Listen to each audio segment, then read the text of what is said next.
નમસ્કાર વિદ્યાર્થી મિત્રો. ધોરણ 10 વિજ્ઞાન પ્રકરણ 12 વિદ્યુતના 7મા ભાગની અંદર આપણે આગળ જે ભાગની અંદર શીખ્યા અવરોધકતા વિશે, તો એના વિશે જ આપણે શીખવાના છીએ કે અવરોધકતા એ શું છે. એને આપણે જોઈ ગયા તો અવરોધકતાના મૂલ્યમાં કેવો ફેરફાર થાય, આ અવરોધકતા છે એ શેના ઉપર આધાર રાખે છે, તેમજ વાહક તારના કદમાં ફેરફાર કરીએ તો એની અવરોધકતા ઉપર શું ફેરફાર થાય છે, એના વિશે આપણે આજે જોઈએ. તો સૌપ્રથમ આપણે જોશું કે દ્રવ્યની અવરોધકતા કયા કયા પરિબળો ઉપર આધાર રાખે છે તે જણાવો. દ્રવ્યની અવરોધકતા એટલે શું? આપણે જોયું કે 1 મીટર લંબાઈ આપણે એકમ કહીએ, 1 એકમ લંબાઈ અને 1 એકમ આડછેદનું ક્ષેત્રફળ હોય એવા તાર છે, એમાં કેટલો અવરોધ નડે છે એને આપણે એની અવરોધકતા કહીએ છીએ. તો આ અવરોધકતા કયા કયા પરિબળો ઉપર આધાર રાખે છે એને આપણે સમજવાનો પ્રયત્ન કરીએ. તો દ્રવ્યની અવરોધકતા નીચેના પરિબળો ઉપર આધાર રાખે છે.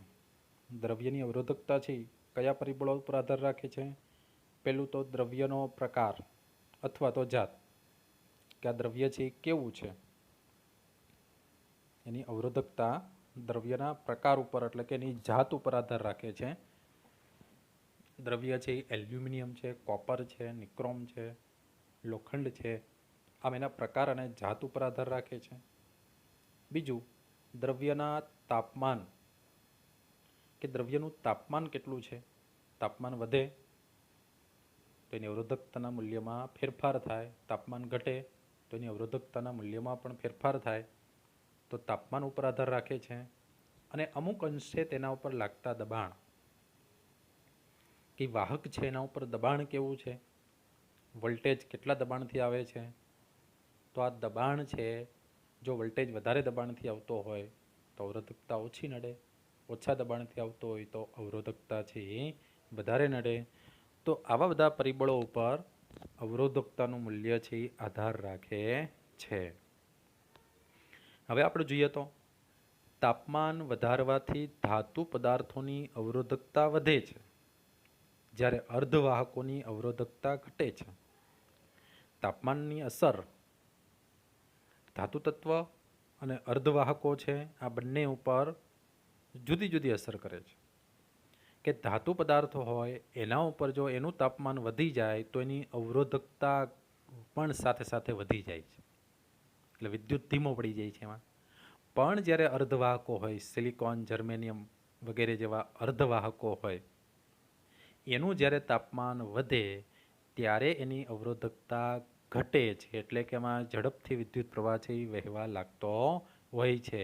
આમ તાપમાન ધાતુ અને જે અર્ધધાતુ છે બંને ઉપર અલગ અલગ રીતે અસર કરતો હોય છે.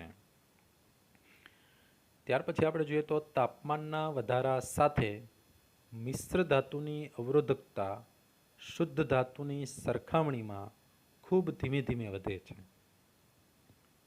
શુદ્ધ ધાતુ છે એનું તાપમાન વધે એટલે સાથે સાથે અવરોધકતા ઝડપથી વધી જાય, પણ મિશ્ર ધાતુની અવરોધકતા તાપમાન વધે એની સાથે સાથે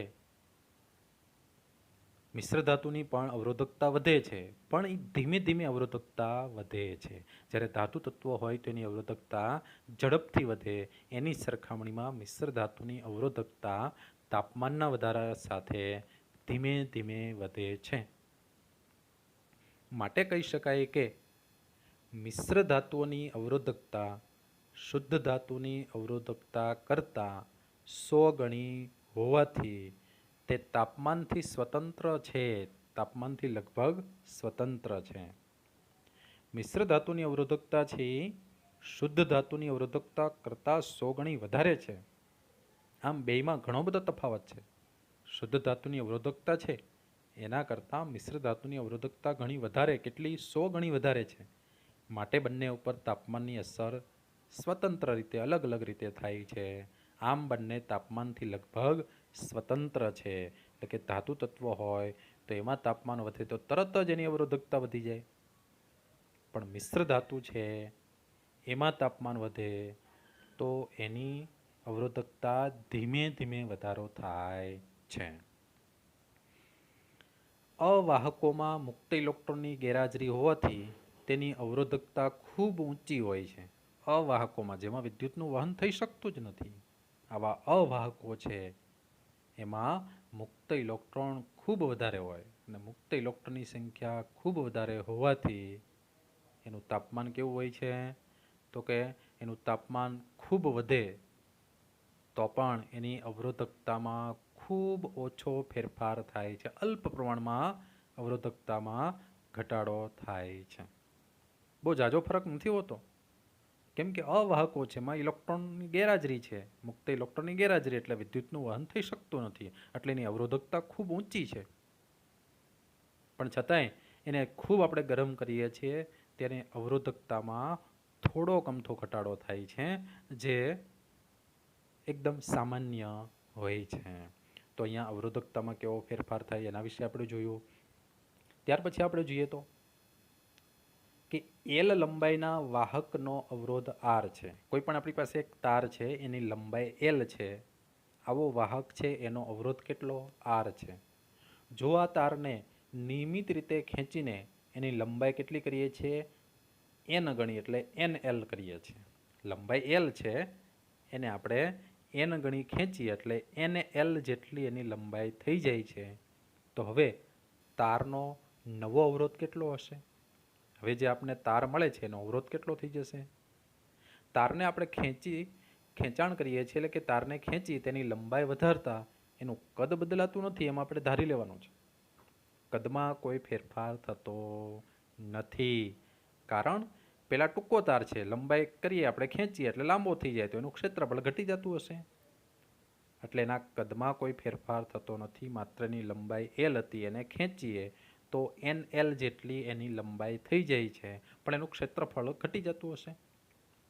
તો હવે આપણે જોઈએ, આપણી પાસે જે તાર છે એ તારની મૂળ લંબાઈ કેટલી? એલ. અને આપણી પાસે જે તાર છે એ તારનું મૂળ ક્ષેત્રફળ કેટલું? એ જેટલું. તો સૌપ્રથમ આપણી પાસે જે ખેંચ્યા પહેલાનો તાર છે એની લંબાઈ એલ અને આડછેદનું ક્ષેત્રફળ એ છે. હવે આપણે તારને ખેંચીએ છીએ તો તારની નવી લંબાઈ કેટલી? તો કે એને આપણે એલ ડેશ વડે બતાવીએ, અને ખેંચીએ એટલે એનું ક્ષેત્રફળ પણ ઘટી જવાનું. તો હવે આ નવો તાર છે એ તારના આડછેદનું ક્ષેત્રફળ કેટલું? તો કે એને આપણે એ ડેશ વડે બતાવશું. નવી લંબાઈ એલ ડેશ અને નવું ક્ષેત્રફળ એ ડેશ. પણ અહીંયા તારની લંબાઈ વધારતા એના કદમાં કોઈ ફેરફાર થતો નથી, એટલે તારનું જે મૂળ કદ છે એ જ તારનું નવું કદ છે. કદમાં કોઈ ફેરફાર થતો નથી, એટલે તારનું મૂળ કદ આપણે શોધવું હોય તો એલ અને એનો ગુણાકાર કરવો પડે. નવા તારનું કદ શોધવું હોય તો એલ ડેશ અને એ ડેશનો ગુણાકાર કરવો પડે. તો એના ઉપરથી આપણે શું મળી જાય છે? તારનું મૂળ કદ અને તારનું નવું કદ આ બંને સરખા છે. તો આપણે જોઈએ, એ અને એલ એટલે તારનું મૂળ કદ બરાબર એ ડેશ એલ ડેશ એટલે તારનું નવું કદ, એના બરાબર આ એ ડેશ છે એમ જ રહેવા દઈએ, એ ડેશ. અને એલ ડેશ એટલે શું? તો કે એલ ડેશ એટલે એન અને એલ એટલે કે નવી લંબાઈ જે આપણે મળી હતી એને આપણે એન એલ કીધું. એ આપણે રકમમાં આપેલું છે કે નવી લંબાઈ કેટલી થઈ? N L. તો અહીંયા એન એલ આપણે નવી લંબાઈ મળી, તેથી એ ડેશ એના બરાબર આપણે જો જોવું હોય તો એ ડેશ બરાબર કેટલા થશે? આ એન અને એલ છે એ ક્યાં જતા રહે? તો કે આ એ એલના છેદમાં જતા રહે. તો એન એલ એ છેદમાં જાય તો એલ એલ ઉડી જાય, ઉપર એ વધ્યો અને નીચે એન વધે છે, એટલે એ ડેશ બરાબર એના છેદમાં એન. એ ડેશનું મૂલ્ય કેટલું મળે છે? એના છેદમાં એન. હવે તારનો મૂળ અવરોધ માટેનું સૂત્ર આપણે જોઈ ગયા છીએ. અવરોધ આર બરાબર રો એલના છેદમાં એ. આ સૂત્ર આપણે આગળ જોઈ ગયા છીએ. તારનો મૂળ અવરોધ આર બરાબર રો એલના છેદમાં એલ. અને નવો તાર જે ખેંચીને લાંબો કર્યો એ નવો તાર છે એનો અવરોધ કેટલો? તો કે ઉપરનું સૂત્ર એ જ, પરંતુ એમાં આપણે ડેશ બતાવીએ. નવો અવરોધ આર ડેશ બરાબર રો એલ ડેશ છેદમાં એ ડેશ, રો એલ ડેશ છેદમાં એ ડેશ એના બરાબર રો એલ ડેશ એટલે કેટલા છે? એલ ડેશ એટલે આપણે એનએલ લીધું હતું. એલ ડેશ એટલે એનએલ અને છેદમાં એ ડેશ એટલે શું? આગળ આપણે જોઈ ગયા. એ ડેશનું મૂલ્ય આપણે કેટલું અહીંયા જ છે. એ ડેશ બરાબર એના છેદમાં એન. એ ડેશ એટલે એના છેદમાં એન, પણ આખી કિંમત છેદમાં છે. તો રો એન એલ એના છેદમાં એ અને એના છેદમાં એન. તો છેદનો છેદ ક્યાં જશે? અંશમાં, એટલે એન છે એ અંશમાં આવે. તો અંશમાં એક એન છે જ.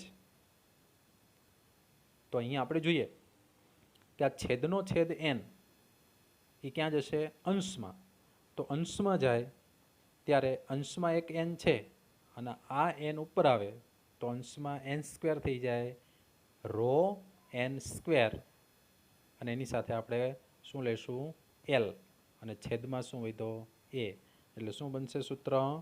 આર ડેશ બરાબર રો એન સ્ક્વેર એલના છેદમાં એ. આવું સૂત્ર આપને મળે છે. હવે આ મૂળ અવરોધ અને નવો અવરોધ એનો ગુણોત્તર લઈએ. એટલે આરના છેદમાં આર ડેશ, આર છેદમાં આર ડેશ બરાબર આ પી એલના છેદમાં એ. એના આખાના છેદમાં શું આવશે? પી એન સ્ક્વેર એલ અને છેદના છેદમાં એ. તો અહીંયા સૂત્ર પી એલ છેદમાં એ અને પી એલ છેદમાં એ આ બે સરખું ઉડી જશે. તો વધશે શું? આર ડેશ બરાબર શું વધે? તો કે આર ડેશ બરાબર એન સ્ક્વેર. તો આર ડેશ આર છેદમાં આર ડેશ બરાબર એન સ્ક્વેર વધ્યા. આર છેદમાં આર ડેશ બરાબર એન સ્ક્વેર. તેથી ખાલી આર ડેશ આપણે જોવો હોય તો આર ડેશ કેટલો મળશે? તો કે આર ડેશ બરાબર આ એન સ્ક્વેર છે એની સાથે ગુણકમાં શું આવી જશે? આર આવી જશે. એટલે આર સ્ક્વેર બરાબર એન, આર ડેશ બરાબર N square R. R dash બરાબર એન સ્ક્વેર આર. એક વખત આને આખું આપણે લખી અને પછી જો એનું સોલ્યુશન મેળવીએ તો વધારે સરળતાથી આપણે ખ્યાલ આવે છે. તો આના ઉપરથી આપણે શું નક્કી કરી શકીએ કે આર ડેશ કેટલું છે? તો કે આર ડેશનું મૂલ્ય છે એન સ્ક્વેર આર. એટલે આરને એન સ્ક્વેર જેટલું ગુણાકાર કરીએ ત્યારે આપણે આર ડેશ મળે છે. આમ તારની લંબાઈ એન ગણી જ્યારે કરવામાં આવે ત્યારે નવો અવરોધ છે એન સ્ક્વેર ગણો થાય છે. તારની લંબાઈ એન ગણી કરીએ તો એનો અવરોધ કેટલો થઈ જાય છે? એન સ્ક્વેર ગણો વધી જાય છે, એટલે કે ડબલ થઈ જાય છે. ત્યાર પછીનો એક નાનો પ્રશ્ન આપણે જોઈએ કે શા માટે ટોસ્ટર તથા વિદ્યુત ઇસ્ત્રીની કોઇલ શુદ્ધ ધાતુની ન બનાવતા મિશ્ર ધાતુની બનાવવામાં આવે છે? ટોસ્ટર અને વિદ્યુત ઇસ્ત્રીની કોઇલ છે શુદ્ધ ધાતુની આપણે નથી બનાવતા, પણ મિશ્ર ધાતુની બનાવીએ છીએ. શા માટે? તો કે તાપન સાધનો, એટલે કે જે ગરમ થાય એવા સાધનો, ટોસ્ટર, વિદ્યુત ઇસ્ત્રીની કોઇલ શુદ્ધ ધાતુને બદલે મિશ્ર ધાતુની એટલે કે નિક્રોમની બનાવવાના કારણો નીચે મુજબ છે. નિક્રોમની શા માટે બનાવીએ છીએ? નિક્રોમ એ મિશ્ર ધાતુ છે. તેનું કારણ શું? તો કે મિશ્ર ધાતુ નિક્રોમની અવરોધકતા તેની ઘટક શુદ્ધ ધાતુઓ કરતાં ઘણી વધારે છે. નિક્રોમની અવરોધકતા કેટલી છે? વધારે. જ્યારે નિક્રોમ બનાવવા માટે જો શુદ્ધ ધાતુનો ઉપયોગ કરીએ તો એની અવરોધકતા કેવી હોય છે? ઓછી. અને એટલા માટે જ ગરમી ઉત્પન્ન થાય જો વધારે અવરોધકતા હોય તો. આ મિશ્ર ધાતુની અવરોધકતા વધારે એટલે ગરમી વધારે ઉત્પન્ન થાય અને ટોસ્ટર અને ઇસ્ત્રી જેવા સાધનોમાં વધારે ગરમીની જરૂર પડે. બીજું કારણ કે મિશ્ર ધાતુઓ ઊંચા તાપમાને હોય ત્યારે ત્વરિત ઓક્સિડાઇઝ એટલે કે દહન પામતી નથી. મિશ્ર ધાતુ ખૂબ ગરમ કરીએ તો પણ એનું દહન થતું નથી, પણ શુદ્ધ ધાતુ હોય તો એનું વધારે જ્યારે દહન કરીએ તાપમાન ઊંચું હોય તો એનું ઓક્સિડાઇઝ ઝડપથી થાય, એનું દહન ઝડપથી થઈ જાય. એટલા માટે મિશ્ર ધાતુ વપરાય. તેમજ મિશ્ર ધાતુનું ગલનબિંદુ ખૂબ ઊંચું હોય છે. શુદ્ધ ધાતુ કરતાં મિશ્ર ધાતુનું ગલનબિંદુ ઊંચું હોય છે. એટલે આ ઇસ્ત્રી કે ટોસ્ટરની કોઇલને વધારે ગરમ કરતાં એને નુકસાન થતું નથી. ત્યાર પછી આપણે જોઈએ તો એક જ દ્રવ્યમાંથી બનેલા એક જાડા અને એક પાતળા તારને વારાફરતી સમાન વિદ્યુત પ્રાપ્તિ સ્થાન સાથે જોડતા કયા તારમાં વિદ્યુત પ્રવાહ વધુ સરળતાથી વહેશે? શા માટે? દ્રવ્ય એક જ છે, પણ એક જાડો તાર છે, એક પાતળો તાર છે. આ બેયને વારાફરતી એક બેટરી સાથે આપણે જોડી દઈએ. સમાન વિદ્યુત સ્થાન એટલે 2 વોલ્ટની હોય તો બેટરી બંને તારની સાથે 2 વોલ્ટની જોડવાની. આમ સમાન વિદ્યુત પ્રાપ્તિ સ્થાન એટલે કે વિદ્યુત કોષ કે બેટરી સાથે જોડીએ તો કયા તારમાં વિદ્યુત પ્રવાહ વધુ સરળતાથી વહેશે અને શા માટે? તો એના માટે જોઈએ કે સમાન દ્રવ્યના અને સમાન લંબાઈના જાડા અને પાતળા તારને સમાન વિદ્યુત પ્રાપ્તિ સ્થાન સાથે વારાફરતી જોડતા જાડા તારમાં વિદ્યુત પ્રવાહ પાતળા તારની સરખામણીમાં સરળતાથી વહે છે. આપણે અગાઉ પણ શીખી ગયા, જેમ ક્ષેત્રફળ વધારે હોય એમ એની અવરોધકતા ઓછી, જેમ ક્ષેત્રફળ ઓછું હોય એમ એની અવરોધકતા વધારે. માટે જાડો તાર છે એમાં સરળતાથી વિદ્યુત પ્રવાહ વહે છે, કારણ કે તારનો અવરોધ તેની જાડાઈ એટલે કે આડછેદના ક્ષેત્રફળના વ્યસ્ત પ્રમાણમાં હોય છે. તારનો જે અવરોધકતા છે, એનો અવરોધ છે એનો આડછેદનું જે ક્ષેત્રફળ છે એના વ્યસ્ત પ્રમાણમાં હોય છે. એટલે જેમ એની જાડાઈ વધે એમ અવરોધ ઘટી જાય છે. જાડા તારના આડછેદનું ક્ષેત્રફળ વધુ હોવાથી તેનો અવરોધ પાતળા તાર કરતાં ઓછો હશે. તાર જેમ પાતળો એમ એનો અવરોધ વધારે. માટે જાડા તારમાંથી વધુ પ્રવાહ વહી શકે. અહીં બંને તારની લંબાઈ સમાન હોવી જોઈએ. જો બેની લંબાઈ સરખી હોય તો પાતળા તારમાંથી ઓછો વિદ્યુત પ્રવાહ વહે છે, જાડા તારમાંથી વધારે વિદ્યુત પ્રવાહ વહી શકે છે. આમ સમાન દ્રવ્યના અને સમાન લંબાઈના જાડા અને પાતળા તાર પૈકી જાડા તારમાં વિદ્યુત પ્રવાહ સરળતાથી વહે છે. જાડો તાર હોય તેમાં વિદ્યુત પ્રવાહ સરળતાથી વહી શકે છે. તો વિદ્યાર્થી મિત્રો, હવે આગળના ભાગની અંદર આપણે વિદ્યુત પરિપથ છે એના જે જોડાણો છે, શ્રેણી જોડાણ, સમાંતર જોડાણ, એના વિશે આપણે આગળ વધીશું. આભાર.